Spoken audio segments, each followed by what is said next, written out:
اٹھے گا کہ ما اغنا انی مالیا، ہائے میرے مال نے مجھے کوئی فائدہ ہی نہ دیا، حالانکہ انی سلطانیہ، میری سرداری میری حکومت برباد ہو گئی۔ اور اللہ کے نبی علیہ السلام کی حدیث، خصوصاً ان لوگوں کی نظر کر رہا ہوں جو حکومت لینے کی حرص رکھتے ہیں، بھوکے بھیڑیے اتنا بکریوں کا نقصان نہیں کریں گے۔ جب کوئی بندہ عہدہ مانگتا ہے اس کو مل جاتا ہے، سمجھو کہ وہ بغیر چھری کے وہ ذبح کر دیا گیا۔ السلام علیکم ورحمۃ اللہ وبرکاتہ۔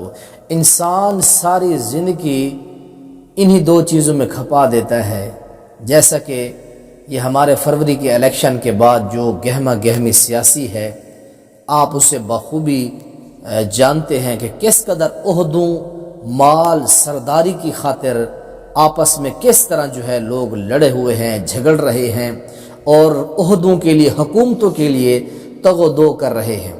انسان کی ساری زندگی اسی کام میں لگی ہے کہ میرا مال، میری سرداری، میری حکومت۔ اللہ کا قرآن کیا کہتا ہے؟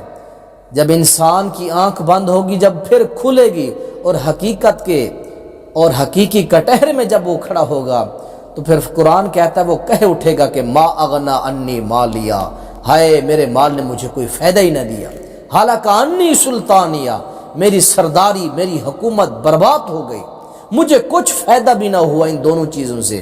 آج تم سرداری کے لیے لڑتے ہو، آج تم مال و متاع کے حصول کے لیے لڑتے ہو، یہ دو چیزیں تمہاری بقا ان کو نہیں ہے اور کبھی یہ تمہارے ساتھ نہیں رہے گی، یہ ختم ہو جانے والی ہے۔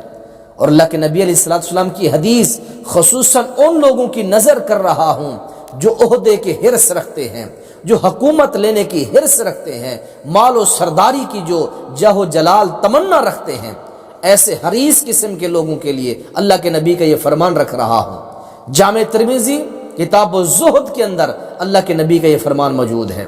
فرمایا کہ دو بھوکے بھیڑیے بکریوں کے ریوڑ میں چھوڑ دیے جائیں، وہ دو بھوکے بھیڑیے اتنا بکریوں کا نقصان نہیں کریں گے جتنا آپ کا مال اور آپ کی سرداری کی تمنا آپ کے دین کی تباہی اور بربادی کرتی ہے۔ آئیں اب دوسرے پوائنٹ کی طرف۔ حکومت چاہنا، حکومت مانگنا، لڑ کر، جھگڑ کر، دھاندلی کر کے یا جس طریقے سے بھی پیسہ دے کر حکومت وصول کرنا۔ اللہ کے نبی علیہ السلام کے بخاری کے اندر فرمان ہے، حبیب کریم علیہ السلام نے فرمایا، عبد الرحمن بن سامورہ، اگر تو طلب کرتا ہے، مانگ کر حکومت لیتا ہے، یاد رکھ لے حکومت تو تجھے مل جائے گی، لیکن رب کی جو مدد ہے، رب کی جو رحمت ہے، وہ تیری حکومت سے اللہ اٹھا لے گا۔ فرمایا کہ جب کوئی بندہ عہدہ مانگتا ہے اس کو مل جاتا ہے، سمجھو کہ وہ بغیر چھری کے وہ ذبح کر دیا گیا ہے۔